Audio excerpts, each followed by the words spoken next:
입니다. 주님 나신 하늘의 기쁨이 또 평강이 여러분 모두에게 함께 하시기를 간절히 축원합니다. 우리 함께 인사 나눕니다. 샬롬. 샬롬. 우리 학생들이 앞에 앉아 있었으면 좀 반응 좀 보이면 좋겠는데 내 코앞에 앉아가 지금 뭐 하는 겁니까 지금? 다시 한번 샬롬. 제가 예전에 고등부를 담당할 때 일이었습니다. 그 당시 이진수 장로님께서 고등부 부장이셨는데요.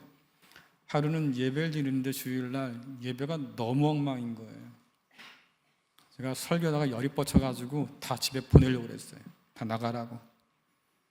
그따구로 예배할 거면 하지 말라고. 근데 장로님이 제 바지를 붙잡고 사정하시더라고요. 전사님 예배는 드리게 하시지요. 예배는 그런 겁니다. 하나님 보시기에 합당해야 되는 것. 우리 중등부, 고등부 친구들 맨 앞에서 예배 드리는데 오늘 잘 해봅시다. 그래 고마워요. 자, 광고 드린 대로 오늘 오후 6시에는 우리 성탄 전야제가 있습니다. 제가 듣기로 중등부에서 워십을 기가 막히게 준비했다고 제가 들었고요. 또 우리 고등부에서 무료 고등부에서 합창을 한다는 또 정보를 제가 입수했어요. 여러분 기대한 마음으로 같이 오셔서 함께 기뻐하시면 좋겠고, 내일은 성탄 감사 예배 드립니다. 유아 세례가 있겠고요. 또 성찬식 합니다. 꼭 기억하셔서 참여하시면 좋겠습니다. 그리고 1월 14일 날 연합으로 시찰 연합으로 재직 수련을 합니다. 제가 미리 공지하고 말씀을 드리는 이유는 그날 시간을 꼭 비워두셔라 라고 하는 거예요. 집사님들, 또 권사님들, 또 장로님들, 모든 목회자들, 교회 안에 직분을 맡은 모든 분들은 오셔서 말씀 듣고 도전받으면 좋겠고, 또 그렇지 않은 분들도 오셔서 함께 은혜 받아도 좋겠습니다. 우리 교회에서 하는 일들이고 시찰회가 연합으로 하는 일이기 때문에 여러분들이 더 마음을 모으고 쏟아주셔서 아주 풍성한 그런 말씀의 자리가 되면 좋겠다고 저는 기대하고 있습니다. 여러분 그렇게 하실 거지요? 그래가지고 뭘 하겠어요? 하실 거지요? 네, 고맙습니다. 에휴.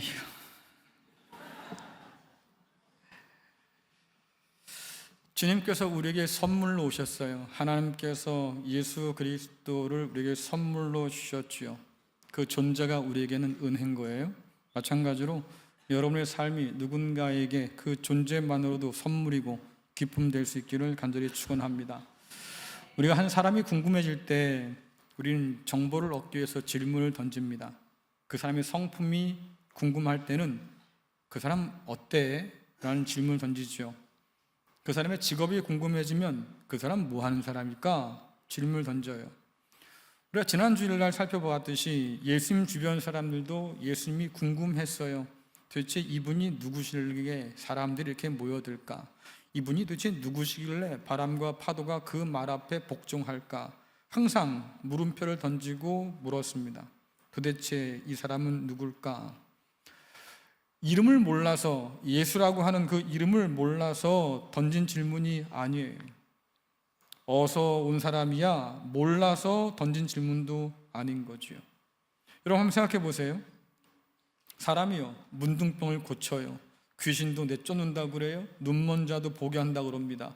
걷지 못한 자를 일으켜 세웠다고 해요. 심지어 바다 위를 땅처럼 걸었다는 말도 들리고요. 말씀으로 바람과 파도를 꾸짖어서 잔잔케 했다는 말도 들리고, 죽은 자를 살렸다는 소문도 들렸습니다. 심지어 죄인을 용서한다고 하고, 유대 지도자와 함께 논쟁을 벌여서 하나님의 진리가 또 그 율법의 뜻이 무엇인가를 밝히 드러내기도 하고, 하나님 나라가 가까이 왔으니까 회개하고 복음을 믿으라 하고 그렇게 명하기도 하고. 여러분 같으면 이분을 누구라고 말하겠어요? 예수님은 어떤 분이실까요? 예수님은 어떤 분이시죠? 이런 일을 다 행하셨으니 예수님은 어떤 분이셔요? 에휴. 오늘 오전에 초등학생이 앞에서 앉아서 얘기하더라고. 정답을 외치더라고요. 하나님의 아들입니다. 얼마나 멋져. 이게 교육의 결과예요. 우리 선생님들이 잘 가르쳤기 때문입니다. 감사합니다. 네. 고등부 학생들, 중등부 학생들, 그분이 누구시라고? 그래, 고맙다.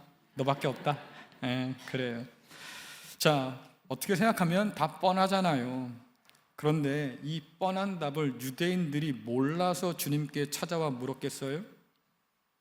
그 사람 참 재밌는 사람이었습니다. 예수님 쫓아다니면서 뭐라 그럽니까? 증거를 보여주세요. 증거를. 그러면 우리가 당신을 믿을게요. 아니, 문둥병자를 고쳤어요. 그렇잖아요. 죽은 자도 살렸어요. 귀신을 말씀으로 쫓아내기도 했고요. 증거 더 필요해요? 더 필요하다 그 말이야. 심지어 그들이 어떤 사람이냐면 예수님께서 십자가에 달려 죽는데 그 코앞에 와가지고 뭐라 그럽니까? 지금 그 십자가에서 내려오면 우리가 당신 믿어줄게. 한번 내려와봐. 뭐가 필요한 거예요? 증거가 필요한 게 아니에요. 증거는 차고 넘쳤지만 그들이 믿을 마음이 없던 거지요. 왜 그랬을까? 그 속내를 들춰보면 인정하고 싶지 않은 거예요. 하나님의 아들이 혹은 하나님께서 사람 되어서 이렇게 내려왔다고 인정하고 싶지 않은 거예요. 뿐만 아니라 인정하는 순간에 잃을 게 너무 많은 거지요. 왜? 이분을 내가 하나님이라고 혹은 하나님의 아들이라고 나의 주라고 임금이라고 왕이라고 인정하고 나면 이분이 나한테 뭘 요구할까? 오늘날 많은 사람들이 예수님을 믿는다고 고백은 해요. 근데 그 다음이 싫은 거예요. 왜? 아, 그래, 너 나 믿겠다고? 잘됐다. 너 나랑 같이 십자가 믿음 갈래? 그 요구 듣기 싫어서 말은 하지만 정작 마음 가운데 인정하지 않는 거예요. 그러니 교회를 다녀도 여러분 마음대로 살잖아요. 안 그래요? 주님께서 십자가 길을 먼저 걸어가시고 너도 너 자신을 부인하고 따라오라고 그렇게 명령하셨음에도 불구하고 우리는 오늘 욕망을 따라 믿어요. 자기를 부인하고 싶어서 믿는 게 아니고요, 자기를 부인하기 싫어서 예수 믿는다고 그래요. 그렇지요? 우리와 그들이 과연 다를까? 어쨌든 사도 요한이 요한복음을 기록하면서 첫 줄부터 그래서 밝힌 게 뭡니까? 예수님의 정체예요. 예수님은 창조 때부터 계셨던 바로 그 말씀이고 그분이 하나님이신데 우리 가운데 사람 되어 내려오신 바로 그 말씀이다 라고 얘기합니다. 그게 요한복음 1장부터 시작되는 말씀이에요. 뿐만 아니라 요한복음을 읽다 보시면 주님께서 스스로 자기의 정체를 밝힌 말씀이 참 많은데, 예를 들면 이런 거지요. 나는 생명의 떡이야. 나는 세상의 빛이야. 나는 양의 문이야. 나는 선한 목자야. 나는 부활이요 생명이야. 나는 길이고 진리고 생명이야. 나는 참 포도나무야. 주님께서 요한복음 가운데 자신의 정체를 드러내셨어요. 동의를 구하려고 하는 게 아니에요. 나 그런 사람들 나 좀 믿어줄래? 라고 해서 말씀하신 게 아니에요. 이건 하나의 선언이지요. 믿든 안 믿든 사실은 변하지 않는다 그 말이에요. 나는 하나님의 아들로 왔고 그래서 너에게 생명을 주러 왔다고 주께서 그렇게 말씀하시는 거예요. 그리고 이 선언이 이 주님의 정체가 참된다고 한 것을 증명하기 위해서 오늘 요한복음이 기록된 겁니다. 자, 요한복음 21장 24절 25절 같이 읽겠습니다. 시작. 이 일들을 증언하고 이 일들을 기록한 제자가 이 사람이라. 우리는 그의 증언이 참된 줄 아노라. 예수께서 행하신 일이 이 외에도 많으니 만일 낱낱이 기록된다면 이 세상이라도 이 기록된 책을 두기에 부족할 줄 아노라. 아멘. 오늘 요한복음 마지막 장에서 뭐라고 밝히고 있습니까? 이 모든 일들은 사실은 추려서 가장 중요한 것만 기록해 놓은 겁니다 라고 하는 거예요. 만일에 주님께서 행하신 그 일들을 다 기록한다고 하면 이 세상에 말이죠, 그 책을 둘 곳이 없을 만큼 그렇게 많고 놀랍고 대단해서 다 기록할 수 없으니 가장 중요한 것만 뽑아서 지금 기록해 둔 겁니다 라고 얘기하는 겁니다. 우리는 대림절을 시작하면서 말씀이 육신이 되신 그 성육신의 신비를 말씀을 통해서 새겨왔고 그 신비를 통해서 성탄의 진짜 의미가 무엇인지 다시 한번 들춰봤어요. 성육신하신 주님은 하나님의 답으로 우리에게 오셨다고 말씀드렸습니다. 하나님, 우리를 도대체 이해하십니까? 우리를 알아요. 하나님은 배고플 일도 없고요, 고통당할 일도 없고요, 울 일도 없잖아요. 그런데 울고 배고프고 힘든 우리를 어떻게 이해하시겠어요? 우린 그렇게 질문을 던지는데 하나님 말씀하셔요. 내가 너를 알지. 어떻게 합니까? 라고 하니까 내가 내 아들을 보내서 그 모든 걸 다 겪게 했어. 너의 연약함을 알고 너희의 눈물도 알고 너희의 고통도 알아. 그래서 내가 너희를 도울 수 있어 라고 하나님 말씀하셔요. 또한 예수님께서는 하나님께로 나가는 유일한 길로 우리에게 오셨어요. 우리의 눈이 멀고 빛을 보지 못해서 헤매고 있을 때 주님께서 빛으로 이 땅 가운데 오셨고 주께로 하나님께로 가는 그 길을 열어놓으셨다고 성경은 분명히 말하죠. 뿐만 아니라 주님께서는 하나님이 사랑하시는 이 세상을 새롭게 하시기 위해서, 새롭게 창조하기 위해서 이 땅 가운데 말씀으로 오셨다고 성경은 말합니다. 이제 여기에 덧붙여서 오늘은 말씀 되신 주님이 오늘 우리에게 어떻게 함께 하실까, 이 문제를 좀 생각해 보려고 해요. 요한복음은 사람 되어 오신 예수님의 사역을 추적하면서 굉장히 묘한 변화를 우리에게 보여주는데요, 1장에서 이미 그가 말씀하신 것처럼, 밝혀놓은 것처럼 주님은 사람 되신 말씀이다, 말씀이 육신이 되었다, 이렇게 표현하는데 1장 이후로 넘어가면 주님을 사람 되신 말씀이라고 부르지 않습니다. 성육신의 이야기는 나오지도 않아요. 1장에서 처음 말씀하고 그 다음부터는 예수님께서 행하신 일들만 기록하고 있는 거지요. 왜 그럴까? 사람 되어 오신 그 말씀이, 그 말씀을 통해서 하나님의 놀라운 역사를 펼치기 시작했기 때문이에요. 공생애를 시작하신 주님께서 말씀으로 하나님이 어떤 분인가를 가르쳐 주셨지요. 너희 하늘 아버지는 좋은 아버지야. 너에게 있어야 할 것이 무엇인지 다 아실 뿐만 아니라 구하기 전에 다 하나님께서 더 좋은 걸 주시는 분이야. 너희 하늘 아버지는 참 좋은 분이다, 우리에게 가르쳐 주셔요.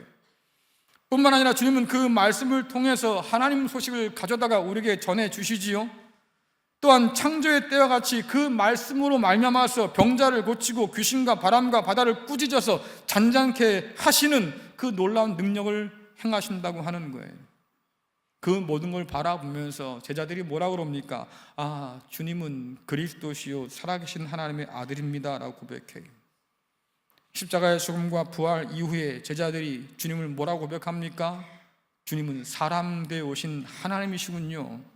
도마가 뭐라고 그래요? 나의 주 나의 하나님이십니다 라고 고백하잖아요.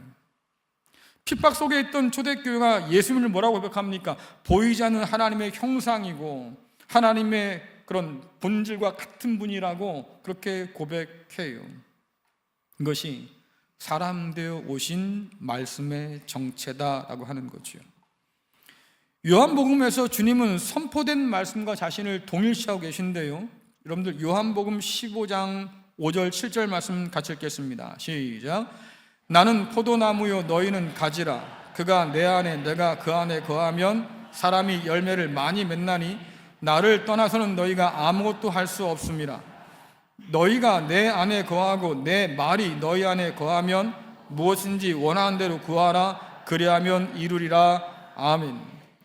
이 말씀은 포도나무와 가지의 비유를 통해서 주님과 연합이 얼마나 중요한지 우리에게 가르쳐 주신 말씀인데, 주께서 말씀하십니다. 너희가 나를 떠나서는 아무것도 할 수 없어.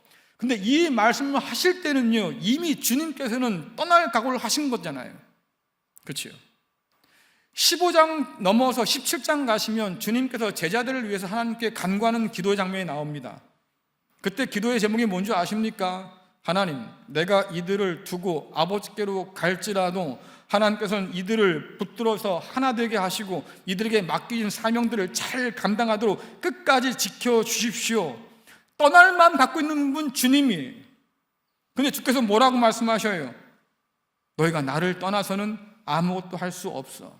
아니, 떠난다면서 어떻게 제자들이 주님과 함께 있을 수 있냐 그 말이에요.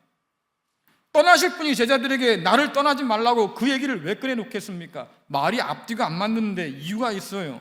근데 5절과 7절 말씀 비교해보면 굉장히 중요한 변화가 눈에 보이는데요, PPT 한번 보여주시겠습니까? 자, 5절과 7절을 비교하면 같은 표현이 나옵니다. 내 안에 그 안에 이 표현이 나오는데 이것이 7절에도 반복되지 않습니까? 그가 내 안에 내가 그 안에 이렇게 표현하는데 이때 그는 제자들이에요. 7절에서도 너희가는 제자들인 거지요. 내가는 주님이시고. 자, 그러면 5절에서 그가 내 안에 내가 그 안에라고 말씀하신 주님께서 7절에 가시면 너희가 내 안에 표현을 바꿔서 내 말이 너희 안에 이렇게 돼 있어요. 왜 이렇게 표현하셨을까? 똑같은 표현을 반복하시는데 왜 내가 내 말로 바뀌었을까? 주님 생각은 다른 게 아닙니다. 내가 떠나가도 내 말이 너희와 함께 있을 거야. 내가 너에게 선포한 그 복음이 너희와 함께 있을 거야. 제자들은 묻습니다. 우리를 두고 떠나가면서 어떻게 우리가 주님을 떠나지 않는다고 말씀하십니까? 어떻게 주께서 우리 가운데 계신다고 말씀하십니까? 라고 묻는데 주께서 뭐라고 말씀하셔요? 내 말이 너희 안에 거하면 내가 너희와 함께 있는 거야 라고 하는 거예요. 오늘도 주님께서는 말씀으로 우리 가운데 계심을 여러분 믿으시길 간절히 축원합니다. 요한복음은 특별히 말씀을 깨닫게 하시는 성령의 역사를 강조하는데요. 자, 요한복음 3장 34절 읽어볼까요? 시작. 하나님이 보내신 이는 하나님의 말씀을 하나니 이는 하나님이 성령을 한량없이 주십니다. 아멘. 하나님이 보내셔서 주께서 오셨고 그 주님께서 하시는 말씀은 다 하나님 말씀인데 이 말씀을 어떻게 할 수 있을까? 성령은 하나님의 깊은 것도 다 아시는 분이셔서 그 성령의 역사함을 따라서 주님께서도 말씀하시고 그 성령의 역사에서 말하는 그 말이 결국 하나님 말씀이라고 분명히 선언하고 계신 거예요. 말씀과 성령은 서로 떨어질 수 없는 관계여서 하나님 말씀이 선포되는 모든 곳에 성령께서 일을 하신다고 하는 거예요. 주님은 오늘도 말씀으로 우리에게 임하시고 성령께서는 우리 안에 계셔서 그 말씀을 깨닫게 하심으로 저와 여러분을 하나님의 거룩한 사람으로 빚어 가시고 새롭게 창조하신다고 성경은 말씀하고 있습니다. 그래서 바울이 말하는 거예요. 내 말을 사람의 말로 받지 않고 하나님의 말씀으로 받아줘서 감사합니다. 여러분들 설교가 가능한 이유도 주님께서 사람들에 오셔서 말씀하여 주셨기 때문에 오늘 이 자리가 가능한 거예요. 여러분, 저는 그렇게 신령한 사람이 아닙니다. 여러분들은 제가 하나님 바로 밑에 있는 줄 알지요? 오해하지 마세요. 저는 그런 사람 못 돼요. 하나님께서 맨날 제 귓가에다 속삭여 주셔가지고 제가 타이핑 쳐서 이렇게 하면 된 거지요? 그 설교한 줄 알지요? 아니에요, 여러분들. 그렇게 설교하면 저는 정신병원에 가 있어야 돼요. 제 정신이 아니거든. 그럼 목사가 어떻게 설교할 수 있을까? 하나님 주신 성경을 통해서 하나님이 이미 기록된 그 말씀을 통해서 주의 뜻이 무엇인가를 알게 하시고 성령 통해 주신 감동 안에서 설교가 쓰여지고 여러분 앞에 설교할 수 있게 되는 거예요. 그러니 성육신하신 주님께서 이 땅 가운데 말씀으로 오시지 않았다고 하면, 우리에게 그 하나님 말씀을 전해주지 않았다고 하면, 그 말씀이 기록으로 남지 않았다고 하면 우리는 설교할 수 없는 거고 하나님 말씀을 들을 수가 없는 거죠. 바울이 그래요. 믿음은 들음에서 납니다. 뭘 들어요? 하나님의 말씀을 들을 때 나요. 거룩한 복음을 들을 때 믿음이 생긴다고 그러지요. 그래서 하나님의 말씀을 통해서 우리가 예수를 믿게 되고 하나님께로 더 가까이 나가는 길을 깨달아 알게 된다고 성경은 말합니다. 여전히 주님은 말씀을 통해서 우리에게 길과 진리와 생명으로 오늘도 역사하셔요. 심지어 그 말씀은 창조의 능력이어서 저와 여러분을 새로운 피조물로 새롭게 빚고 변화시킨다고 말하지요. 여러분, 기독교의 가장 중요한 목적은 구원이 아니에요. 구원이 아니에요. 예수 믿고 구원받았다, 죄 용서함 받았다, 이제 끝이 아니고요. 예수님의 가장 중요한 목표는 변화예요. 성령의 말씀으로 우리가 새로운 피조물로 변화되는 것, 그것이 복음의 하나님 나라의 가장 큰 목적인 거예요. 그래서 히브리서는 뭐라고 그럽니까? 주의 말씀이 살아있다, 능력있다 말하고 그 말씀이 여전히 우리 가운데 역사하셔서 우리가 하나님을 아는 거룩한 사람으로 살아갈 수 있도록 도와준다고 분명히 말씀해요. 여러분, 말씀에 대한 태도가 주님을 향한 태도예요. 성경을 사랑한다고 100날, 100번, 200번 읽어보세요. 별로 소용없어요. 중요한 건 뭐겠습니까? 그 읽은 말씀이 내 마음 가운데 남아서 주께서 우리 가운데 계시냐 하는 거예요. 그 말씀을 통해서 내가 새롭게 변화되느냐라고 하는 거예요. 사람 되어 오신 말씀이 우리 가운데 하나님 말씀을 전해 놓으셨고 그 전한 말씀이 이젠 기록되어서 우리에게 말씀으로 주어졌고 그 말씀을 읽으면서 우리는 우리 안에 하나님의 말씀을 품게 된다고 성경은 말하지요. 이 말씀을 다른 말로 하면 하나님 나라의 복음이라고 말해 주는데 이 복음은 주님께서 처음 오셔서 했던 그 이야기를 고스란히 2000년 후에 있는 우리에게도 알려준다 그 말이에요. 하나님 나라가 가까이 왔다고 말해주고 예수님을 통해서 하나님의 새 창조가 시작되었다고 말해주고 예수님을 통해서 하나님의 그 사랑이 우리에게 증거되었다고 분명히 말해주고 예수님을 통해서 주신 그 소망을 하나님께서 반드시 이루신다고 우리에게 알려주지요. 그래서 복음은 주님께서 사람 되어서 오셔서 행한 모든 것들을 다시 기억나게 하고 믿게 하고 그 믿음 가운데 우리 삶을 드리도록 우리를 이끌어 가는 거예요. 그래서 이런 우리에게 진짜 남은 문제는 결국 한 가지입니다. 오늘 우리 안에 그 말씀이 있을까? 너희가 내 안에 내 말이 너희 안에 거하면 라고 말씀하셨는데 그 말씀이 오늘 우리 가운데 거하고 능력 안에서 역사하고 있냐 그 말이죠. 여러분 요한복음 5장 38절 8장 47절 같이 읽겠습니다. 시작. 그 말씀이 너희 속에 거하지 아니하니 이는 그가 보내신 이를 믿지 아니함이라. 하나님께서 속한 자는 하나님의 말씀을 듣나니 너희가 듣지 아니함은 하나님께 속하지 아니하였음이로다. 아멘. 주님께서 유대인을 바라보고 책망하시는 말씀 가운데 한 가지입니다. 주께서 말씀하시잖아요. 양은 그 목자의 음성을 알아듣는다. 그렇지요. 그 목자의 음성을 알아듣지 못하면 목자의 양이 아닌 거예요. 그렇죠? 딴 사람의 양인 거지 내 양이 아닌 거잖아요. 주께서 말씀하셔요. 내가 하나님의 말씀을 가지고 와서 아버지의 말씀을 너에게 전했는데 그 말씀을 너희가 믿지 않는다. 이유가 뭘까? 너희가 하나님께 속한 자가 아니라는 거예요. 아무리 하나님 말씀을 증거해서 너희가 듣지 않는다고 하는 거, 그 말씀이 너희 가운데 있지 않는다고 하는 거, 그건 뭘까? 하나님께 속하지 않았다 그 말이에요. 여러분, 말씀이 우리 안에 거하지 않는 것이야말로 제일 큰일 중에 큰일 아니겠어요? 주님께서 우리 가운데 계시지 않는데요, 우리가 하나님께 속한 자가 아니라고 분명히 말씀하잖아요. 아니, 교회에 나오는데도 하나님께 속하지 않았다고요? 왜?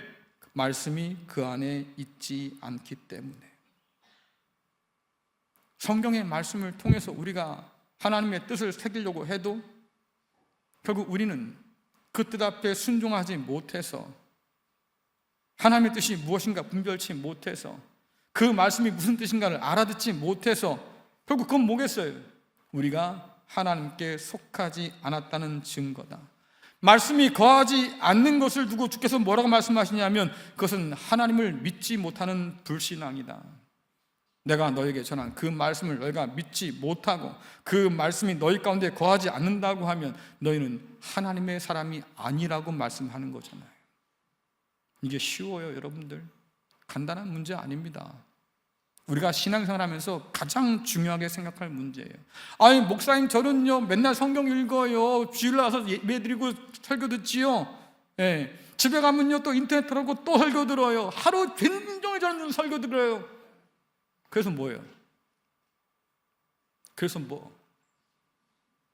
그렇게 수많은 시간들을 설교 듣는다고 말씀하고 하나님 말씀을 몇 번이나 읽었다고 얘기하지만 중요한 건 딱 한 가지라니까요. 그 말씀이 우리 가운데 거하고 있는지. 우리 안에 말씀이 있다는 걸 도대체 뭘로 알 수 있을까?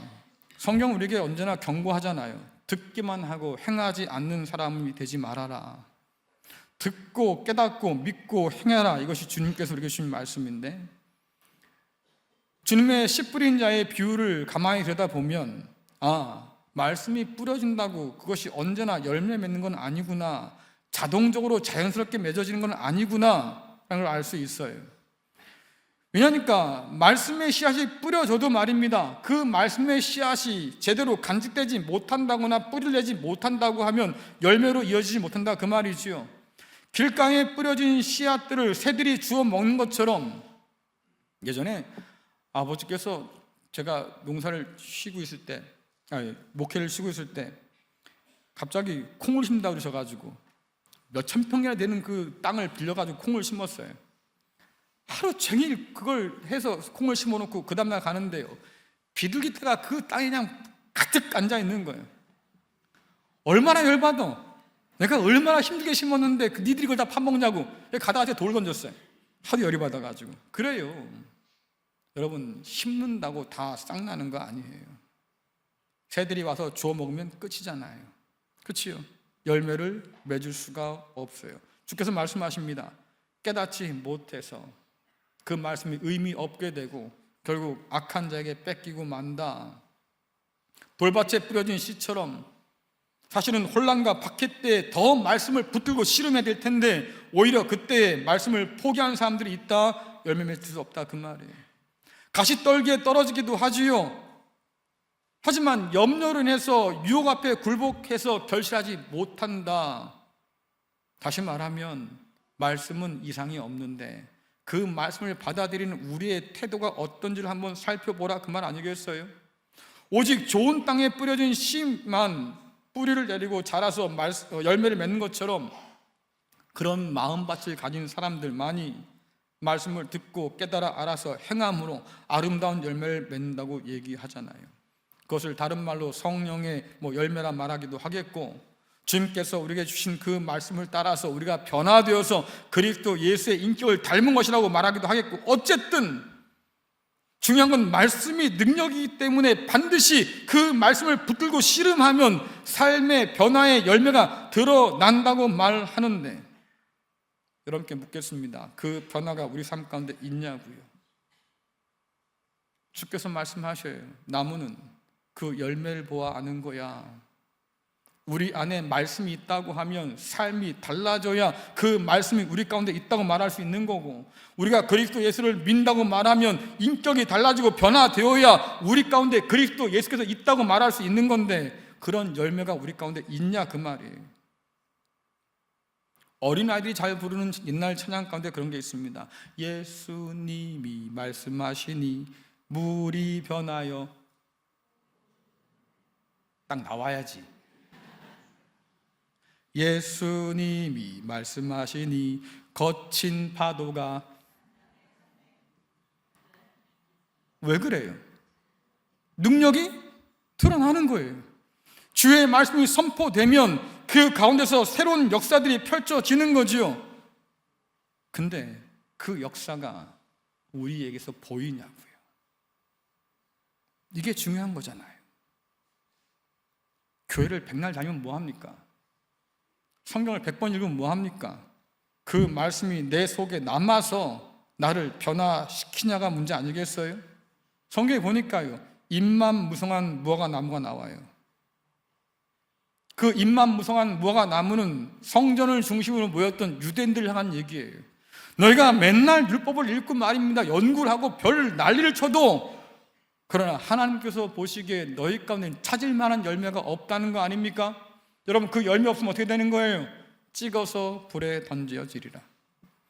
열매 맺지 못하는 포도나무 가지 잘려서 모아서 불에 던져버릴 것이다. 여러분들, 그렇기 때문에 잎만 무성한 무화과 나무, 열매 맺지 못하는 포도나무 가지, 이것이 우리에겐 경계의 대상인 거예요.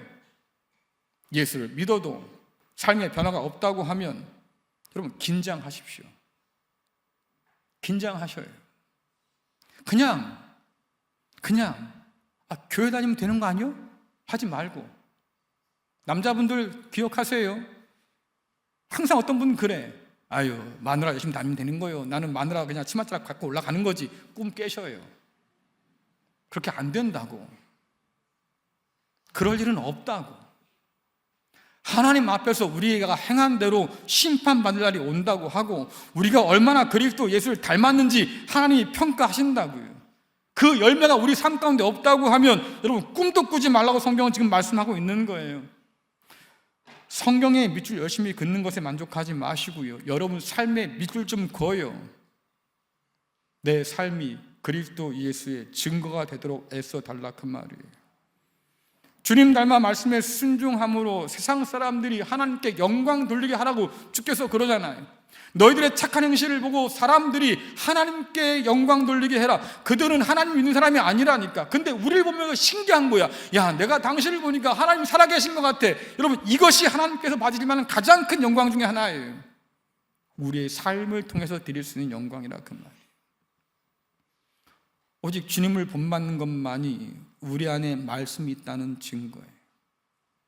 주님께서 우리 가운데 계시면 마음과 말과 생각과 행동이 이전과 달라져야 합니다. 앞에 우리 학생들 앉아 있어요. 여러분들 친구랑 말할 때 말 끝에 욕이 나와요? 욕 끝에 말이 나와요? 응? 솔직히 말해봐. 할렐루야야. 그게 다른 삶이지. 남들 그렇게 욕 섞어서 말할 때 더러운 말 하지 않는 거, 그게 다른 삶이에요. 남들이 어떤 친구를 괴롭힐 때 말입니다, 왕따시킬 때 여러분들이 함께 동참해서 왕따시켜요? 그럼 안 되는 거지요. 그건 다른 사람이 아닌 거예요. 그리스도 예수의 사람이라고 하면 오히려 말려야지요. 그 친구를 품어 안아줘야지요. 그게 진짜지. 다르게 사는 거예요. 이곳에 계신 어른들 많이 계신데 말입니다, 여러분들 어른이라고 말이죠, 세상 그런 꼰대처럼 이렇게 행동하지 마세요. 어떤 상황에서도 말입니다, 고상하게 말하고 정직하게 행동하세요. 그게 예수를 믿는 사람들의 모습이지요. 하나님 말씀이 우리 가운데 능력으로 역사하면 성경 보니까 변한다고 말씀하셔요. 그러니 생긴 대로 살지 말아요. 부름 받은 대로 사시라 그 말이에요. 그렇잖아요.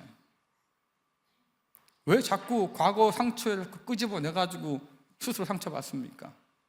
주님이 치유하셨다고 말씀하시고 용서하셨다고 말씀하시고 더 이상 과거가 너를 주장하지 못한다는 말씀하시는데, 그럼 옛사람을 버려야지요.